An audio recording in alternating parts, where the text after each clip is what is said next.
નમસ્કાર વિદ્યાર્થી મિત્રો, આજે ધોરણ 12 વિષય ગુજરાતી એની અંદર આપણે આજે પ્રથમ કાવ્ય ભ્રમણ જેનું નામ છે અખિલ બ્રહ્માંડ. મિત્રો અહીં કહી શકીએ તો એક પ્રાર્થના કાવ્ય પણ કહી શકાય અથવા તો ભક્તિ ગીત કહી શકાય. એનો કાવ્ય પ્રકાર પદ છે. ખાસ યાદ રાખવું છે કે અખિલ બ્રહ્માંડમાં નો સાહિત્ય પ્રકાર જણાવો તો આપણે લખવાનું છે મિત્રો પદ. શું લખવાનું મિત્રો? પદ. હવે આપણે એના કવિનું નામ, કવિ વિશે થોડી સમજૂતી મેળવી લઈએ. પુસ્તકમાં મિત્રો આશા રાખું કે તમે એ પુસ્તકમાં સાથે સાથે મારી સાથે સાથે તમે જોતા રહેશો. તો જોઈએ મિત્રો, આ પદના લેખક કોણ છે? કવિ તો કે નરસિંહ મહેતા. કોણ છે મિત્રો? નરસિંહ મહેતા. અખિલ બ્રહ્માંડ કાવ્યના એટલે કે પદના લેખકનું નામ જણાવો તો આપણે લખી શકીએ નરસિંહ મહેતા. જેને કયા નામથી ઓળખવામાં આવે છે મિત્રો? આદ્ય કવિ તરીકે ઓળખવામાં આવે છે. કેવી રીતે મિત્રો? આદ્ય કવિ તરીકે આપણે એને ઓળખીએ. ગુજરાતી ભાષામાં આદ્ય કવિ તરીકે કોણ ઓળખાય છે?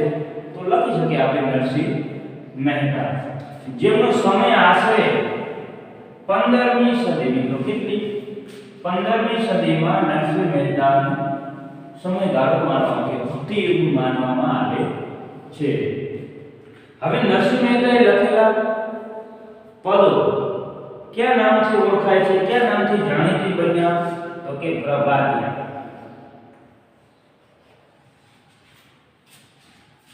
ત્યાર પછી નરસિંહ મહેતાની જન્મભૂમિ તો ભાવનગર જિલ્લાનું તળાજા. જન્મભૂમિ પૂછાય નરસિંહ મહેતાની જન્મભૂમિ જણાવો તો તળાજા. એમ પૂછાય નરસિંહ મહેતાની કર્મભૂમિ તો મિત્રો જૂનાગઢ.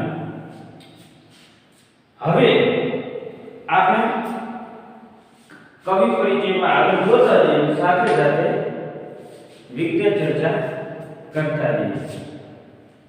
તો ગુજરાતી ભાષામાં આદ્ય કવિ તરીકે નરસિંહ મહેતા ઓળખાય છે. ભાવનગર જિલ્લામાં એની જન્મભૂમિ તળાજા. પછી એમના એકાદ આત્મચરિત્રાત્મક રચનાઓ મિત્રો. કેવી રચનાઓ? તો કે આત્મચરિત્રાત્મક રચનાઓ કઈ કઈ છે? તો કે હાર, હુંડી, શ્રાદ્ધ, કુંવરબાઈનું મામેરું અને સામસાનું વિવાહ.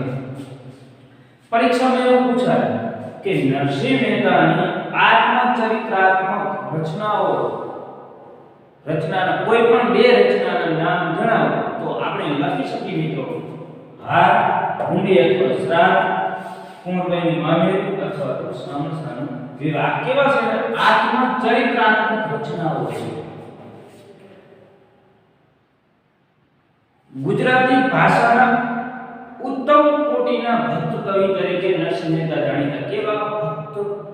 ઉત્તમ કોટીના, શ્રેષ્ઠ કોટીના ભક્ત કવિ તરીકે પણ તેઓ જાણીતા બન્યા છે.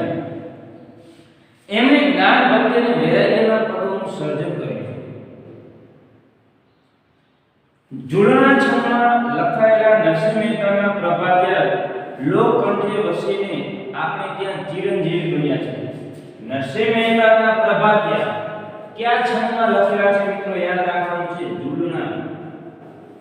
અથવા તો પ્રશ્ન પૂછાય નરસિંહ મહેતાએ કયા છંદમાં પ્રભાતિયા લખ્યા છે તો આપણે એનો આન્સર આપી શકીએ ઉત્તર કે જૂલના છંદમાં નરસિંહ મહેતાના પ્રભાતિયા લખાયેલા છે, જે લોકકંઠે વસીને. કેવા કેવા એ પ્રભાતિયા? ઘોડી રે ભરવાડ, જળ કમળે છાંડી જાને મારા, સ્વામી અમારો જાગશે જાગશે અને મારશે મને બાળ હત્યા લાગશે. સરસ મજાનું એ પ્રભાતિયું. જાગને જાગવા જાગોની જસદાના જાયા વેરડા રે વાયા. આવા પ્રભાતિયા એને ક્યાં છંદમાં લખ્યા છે? તો કે જૂલના છંદમાં. હવે આ પદનો આપણે ભાવ જોઈએ. આ પદ આપણે શું કહે છે? આ પદમાં નરસિંહ મહેતાના ઈશ્વરના સર્વવ્યાપક રૂપની લીલાને વર્ણવે છે. આ પદમાં શું છે? ઈશ્વરનું સર્વ રૂપ વ્યાપક, બધી જગ્યાએ ઈશ્વર વ્યાપક છે. હું માની લઉં કે મારી સામે મૂર્તિ પડી છે માં સરસ્વતીની, એ પથ્થરની મૂર્તિ, પણ એમાં એ ભગવાન છે, ઈશ્વર છે, એવું માની લઉં તો મને હું માની શકું છું, અથવા તો તમે પણ માની શકો. આપણી આજુબાજુમાં દરેક જગ્યાએ ઈશ્વર રહેલો છે, એટલે વ્યાપ છે, આખા બ્રહ્માંડમાં એ વ્યાપેલો છે. સંસ્કૃતમાં એક યુક્તિ છે, એકમ સંત વિપ્રા બહુધા વદંતી, એટલે કે પરમાત્મા તાત્વિક રૂપે એક જ છે પણ અનેક રૂપે દેખાય છે. પરમાત્મા એક છે પણ અલગ અલગ સ્વરૂપે આપણે જોઈએ છીએ. જે છે ને રામ, રાજી, મલ્લા, ઈશ્વર, બધી જ રીતે પરમાત્મા અલગ અલગ સ્વરૂપે વિસ્તરેલો છે. જેમ કે ઉદાહરણ સાથે સમજાવે છે, જેમ કે સુવર્ણ એક છે પણ એમાંથી ઘડાયેલા અલંકારોનું નામ જુદા જુદા છે. સોનું એક છે, સોનામાંથી આપણે વીંટી, હાર, કંદોરો, લોકેટ, આણિયા, બંગડી કેટલું બધું બનાવી શકે, પણ અંતે તો કેવું છે? સોનું છે. એમ આ સૃષ્ટિમાં વિવિધ સ્વરૂપે પ્રગટે છે. કોણ પ્રગટે છે? ઈશ્વર. જ્ઞાનીઓએ રચેલા જ્ઞાન ગ્રંથોને સમજવામાં ગેરસમજ કરી છે. જ્ઞાનીઓએ જે કે રચેલા છે ગ્રંથો, જે કે લખેલા છે, એને સમજવામાં લોકોએ ભૂલ કરી હતી. એ ભૂલને નરસિંહ મહેતાએ શું ગણાવ્યું? નરસિંહ મહેતાએ ગરબડ તરીકે હસીને કાઢે છે. નરસિંહ મહેતાએ શેમાં ગડબડ થઈ છે? અખિલ બ્રહ્માંડ પદમાં નરસિંહ મહેતાએ શેની ગડબડ કરાવી છે? શેને? તો કે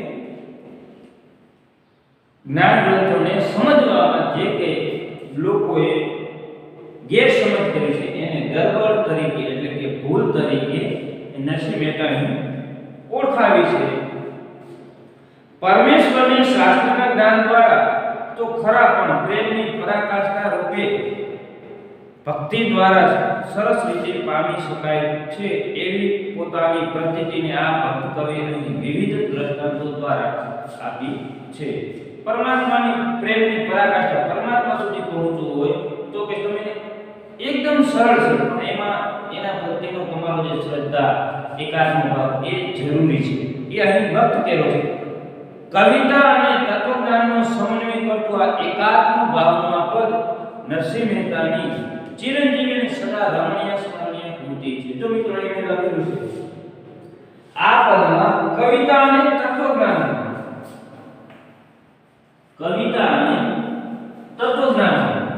એકાત્મ ભાવ રહ્યો એવો પ્રશ્ન પૂછાય. અખિલ બ્રહ્માંડ પદમાં શેનો એકાત્મ ભાવ રહેલો છે?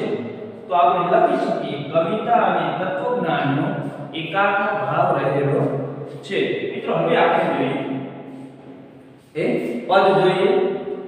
અખિલ બ્રહ્માંડમાં એક તું શ્રી હરિ જુજવે રૂપે અનંત ભાસે, દેહમાં દેવ તું, તત્વમાં તેજ તું, શૂન્યમાં શબ્દ થઈ વેદ વાસે. અખિલ એટલે સમગ્ર બ્રહ્માંડમાં એક તું શ્રી હરિ. મિત્રો શું કીધું?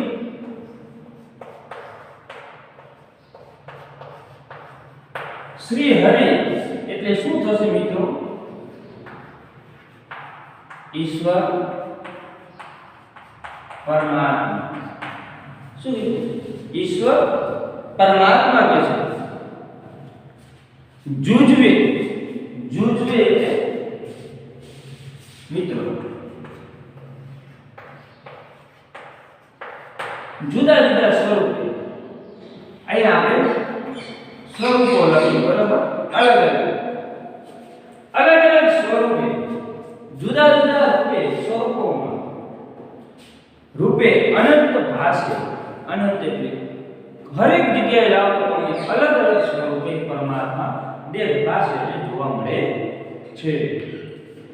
દેહમાં દેવ, દેહ શરીરમાં, શરીરમાં તું છે. તત્વમાં, તત્વ એટલે જેને આપણે પંચ મહાભૂત કહીએ, પૃથ્વી, જળ, તેજ, વાયુ અને આકાશ.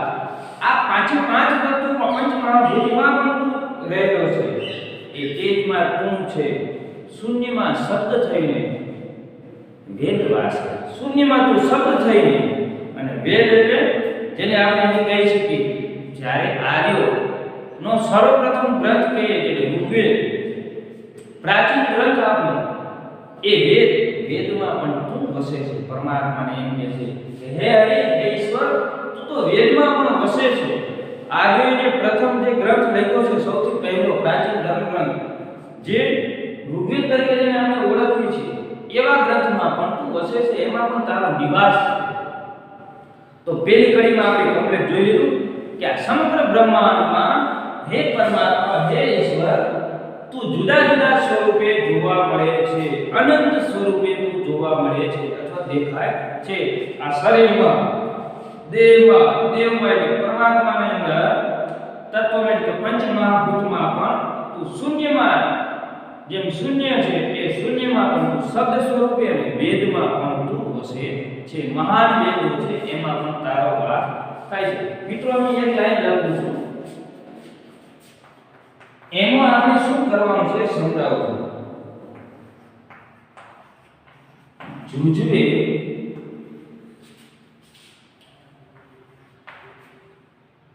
રૂપે તું અનંત ભાષે. હવે એમ કીધું વિરુદ્ધાર્થી શબ્દ,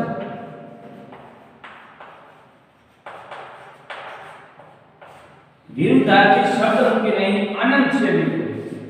અનંતનો વિરુદ્ધાર્થી શબ્દ મૂકી અને આપણે વાક્ય ન બદલાય, એક વાર અર્થ ન બદલાય તેવી રીતે આપણે વાક્ય લખવું હોય તો શું લખી શકીએ? તો જુજવે રૂપે તું એકનો અનંત એટલે અનેક, અનંતનો વિરુદ્ધાર્થી એક ભાષે નહીં. તો મિત્રો કે છે અનંત છે, અનંતનો વિરુદ્ધાર્થી નહીં એક. આવો આપણે એક માર્કમાં આપણી સામે પૂછાય. બી લાઈન જોઈએ. પવન તું, પાણી તું, ભૂમિ તું, ભૂધરા, વૃક્ષ થઈ ફૂલી રહ્યો આકાશે, વિવિધ રચના કરી અનેક રસ લેવાને શિવ થકી જીવ થયો એક આશે. શું કીધું મિત્રો? કે પવન તું, પાણી તું, ભૂમિ તું, ભૂધરા. શું કીધું મિત્રો?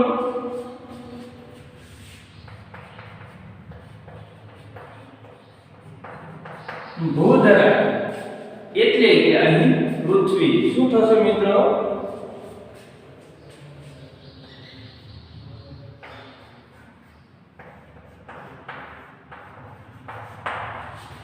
કે છે ભૂધરા. જો શબ્દ સમૂહમાં જોઈએ તો કે છે ભૂમિને ધારણ કરનાર એટલે કે કૃષ્ણ જેને ગોલ્ડન પર્વત પડેલો હતો. શબ્દ સમૂહમાં પૂછાઈ શકે ભૂમિને ધારણ કરનાર તો ભૂધર એવો અર્થ અહીં થાય. વૃક્ષ થઈ તું ભૂલી રહ્યું આકાશ, વિશાળ વૃક્ષ થઈને પણ તું આકાશમાં ભૂલી રહ્યો છે. વિવિધ રચના, અલગ અલગ કેટલાય પ્રકારની રચનાઓ કરી અનેક રસ લેવાને શિવ થકી જીવ થયો એ જ આ છે. મિત્રો જો એ લાઈનમાં આપણે વિશેષણ જોઈએ, પ્રશ્ન પૂછે આખી લાઈન આપેલી છે ચોથી લાઈન કે વિવિધ રચના કરી અનેક રસ લેવાને શિવ થકી જીવ થયો એ જ આ છે. આ વાક્યમાંથી વિશેષણ શોધીને લખો તો આપણી પાસે વિશેષણ બે શબ્દો આવે. ક્યાં કે વિવિધ અને બીજો શબ્દ આવે આપણી પાસે અનેક, જે આપણને વિશેષણ મળે છે. કેવી રીતે? તો કે રચનાથી પણ કેવી વિવિધ, રસ હતા પણ કેવા અનેક. બરોબર? તો કે પવનમાં તું, પાણીમાં તું, આ ભૂમિમાં, ભૂધરામાં તું, બધી જગ્યાએ તું છે. વૃક્ષમાં પણ તું છે અને આકાશમાં ઊંચે ઊંચે વિસ્તરી રહ્યો છે. આ વિવિધ રચનાઓ પર અનેક રચનાઓ કરીને અનેક પ્રકારે રસ લેવા માટે હે પરમાત્મા તું શિવ થકી જીવ થયો એ જ આશય, એ જ આશય. વેદ તો એમ વધે શ્રુતિ સ્મૃતિ સાથ દે કનક કુંડળ વિશે ભેદ નહીં ઘાટ ઘડિયા પછી નામ રૂપ જુજવા અંતે તો હેમનું હેમ કે છે શું કીધું મિત્રો વેદ તો એમ વેદ જોયું કે આજનો સૌથી પ્રાચીન ધર્મગ્રંથ એટલે કે ઋગ્વેદ વેદ તો એમ વધે શ્રુતિ મિત્રો શું થશે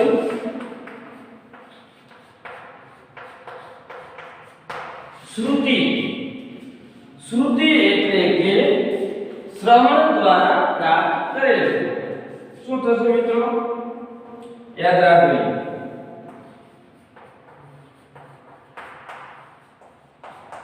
શ્રવણ દ્વારા પ્રાપ્ત કરેલ કે છે અને સ્મૃતિ તો સ્મૃતિ કોને કહીશું મિત્રો યાદ શક્તિ કહીશું પણ અહીં આપણે ધર્મશાસ્ત્ર મિત્રો કેવું કહીશું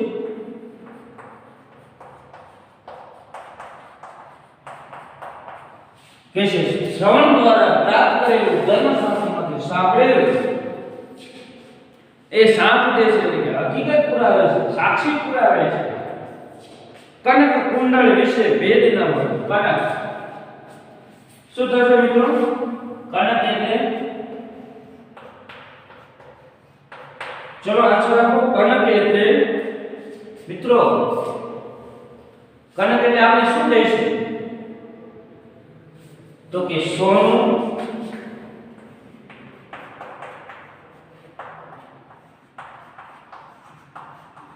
સુવર્ણ તો કે છે કનક કુંડળ વિશે ભેદ ન હોય સોનામાં ભેદ ન હોય સોનું એક જ છે પણ એના અલંકાર આભૂષણ અલગ અલગ સ્વરૂપે ઓળખાય છે કે છે એટલે કે ભેદ ન હોય સોનામાં ઘાટ ઘડિયા પછી નામ રૂપે જુજવા ઘાટ ઘડે છે એમાંથી વીટી બને ચેન બને પેન્ડલ બને લોકેટ બને આ પછી સ્ત્રીઓ માટે ગળામાં પહેરવા માટેનો હાર બને મંગળસૂત્ર હાથમાં પહેરવાની એ સોનાની બંગડી હોય અહીં કોણીથા ઉપરના ભાગમાં પહેરતું હોય લોકેટ હોય છતાં પણ કેવું છે અલગ અલગ નામ આપેલા છતાં અંતે તો સોનું એક જ છે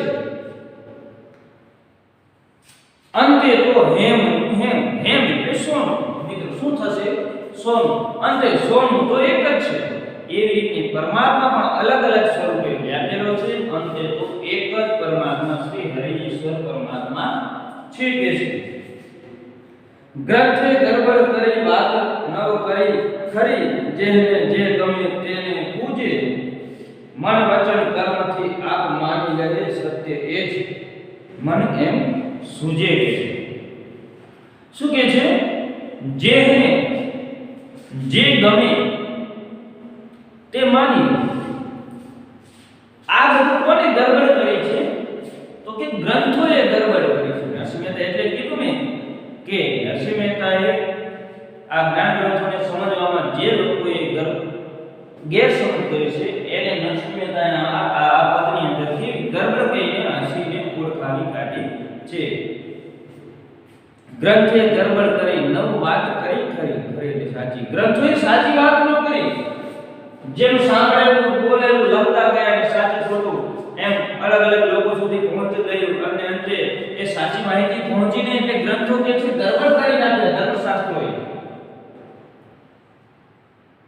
જેને જે ગમે તે પૂજે જેને જે પરમાત્મા જે ઈશ્વર ગમે એને પૂજવા લાગ્યા પણ અંતે તો એક જ પરમાત્મા છે પણ જુદા જુદા સ્વરૂપે દેખાય છે તો અલગ અલગ સ્વરૂપે ઓળખવા લાગે એક પથ્થરમાંથી જો કોઈ મૂર્તિ બનાવવામાં આવે કૃષ્ણની હોય કે પછી ગણપતિજીની હોય હનુમાનજીની હોય કે કોઈ દેવી અન્ય દેવી દેવતાની હોય તો અંતે તો મૂર્તો એ પથ્થર જ છે પણ એની અલગ અલગ સ્વરૂપે ઓળખવા મનાના આપણે એમ કે છે જેને જે ગમે તે પૂજે મન વચન કર્મથી આપ માની રહે સત્ય એ જ મને એવું સૂજે મન વચન કર્મથી જે માની લે તે જ કે છે એ જેને સાચું એમ સૂજે કે આ જ સાચું છે જો મિત્રો એ લાઈનમાં પણ જોયો મન વચન કર્મથી આપ માની રહે એ જ છે એ જ મન એમ સૂજે. તો એમાં જ એવો શબ્દ રહેલો એટલે મિત્રો નિપાત શું છે? આવા નાના નાના વાક્યમાં કે ક્યારેક ને ક્યારેક પૂછાય જાય કે નીચેના વાક્યમાં આપેલા અથવા તો વાક્યમાંથી નિપાત શોધો, તો આપણને ખબર પડી જોઈએ કે જ એક એવો નિપાત છે. વૃક્ષમાં બીજ તું, વૃક્ષમાં બીજ તું, જોવું બીજમાં તું. કે છે વૃક્ષમાં બીજ તું, બીજમાં વૃક્ષ તું, જોવું પટંતરો એ જ પાસે ભણે નરસૈયો, એ મન તણી શોધના પ્રીત કરું પ્રેમથી પ્રગટ થાશે. વૃક્ષમાં બીજ તું, બીજમાં વૃક્ષ તું. મિત્રો હવે કદાચ તમે પેલી ફેરિયાવાળી વાત સાંભળેલી હશે કે ફેરીઓ ફેરી કરે અને બપોરના સમયે ધીરે ધીરે મધ્યાહન સમયે પોતાના ઘર તરફ જતો હતો અને વૃક્ષની નીચે આંબાના વૃક્ષની નીચે બેસે છે છાયામાં. બાજુમાં એક તરબૂચનો વેલો હતો અને ઉપર આંબા ઉપર કેરી લટકતી હતી. આ બંને જોઈને એવું કહેવા લાગ્યું, પરમાત્માને કોસવા લાગ્યું કે આ નાના એવડા તરબૂચના વેલામાં આટલું મોટું ફળ. શું કીધું? નાનો એવડો તરબૂચનો વેલો હતો તો એમાં આટલું મોટું વિશાળ ફળ, મોટું ફળ. તરબૂચ તો મોટું હોય ને મિત્રો, 2-5 કિલોનું, 2.5 કિલોનું, 3 કિલો એવો વજન વાળું તરબૂચ હોય એવું ફળ. તો કે આટલા નાના વેલામાં આટલું મોટું ફળ અને આટલું મોટું વિશાળ વૃક્ષ છે તો એમાં નાનું એવું ફળ. એ જ સમયે એ કેરી એના માથા ઉપર પડે છે. ત્યારે એને સમજાય છે કે કદાચ જો આ તરબૂચ ઉપર હોત તો એને વધારે વાગે, મોહ. કેરી વાગી એનાથી બહુ ન, કેરી નાની હોય એ પડે તો બહુ વધારે વાગે, તરબૂચ પડે 2 કિલોનું તો થોડુંક તો મોં ઉપર લાગે તો ક્યારેક નસકોરી ફૂટી જાય, સૂજન પણ આવી જાય, હોઠ ઉપર વાગે તો હોઠ પણ કપાઈ જાય, નીકળે. શું કામ? ઉપરથી વસ્તુ પડે છે એટલે એની ગતિ વધારે હોય છે. તો કે છે વૃક્ષમાં તું, બીજમાં તું. તમે જાંબુડાનો ઠળિયો નાખી દીધો, જાંબુડા ખાઈને એ ઉગી ગયો, એ બીજમાંથી શું થશે? વૃક્ષ થશે. વૃક્ષમાં તું, બીજમાં તું. બીજ એટલે એ જ ઠળિયામાંથી પાકેલો બીજો તૈયાર છે. જેમ કે આપણે રાજગરો જોઈ લીધો, રાજગરાનો દાણો સાવ નાનો, આપણે એક દાણો નાખીને તો એના અનેક એ દાણાઓ આપણી સ્વરૂપ સામે આવે છે. એનો એકદમ સાવ નાનો દાણો એ હાથમાં આવતા ખબર ન પડે કે આ દાણો કેવો હશે. એના કે છે એક દાણાની અંદર પણ એક જેને કહેવાય ને પટંતર હોય છે, પડદો, એમાં પણ એક બીજ છુપાયેલું હોય. શું હોય છે મિત્રો? અહીં આપણે જોઈએ એક પટંતર,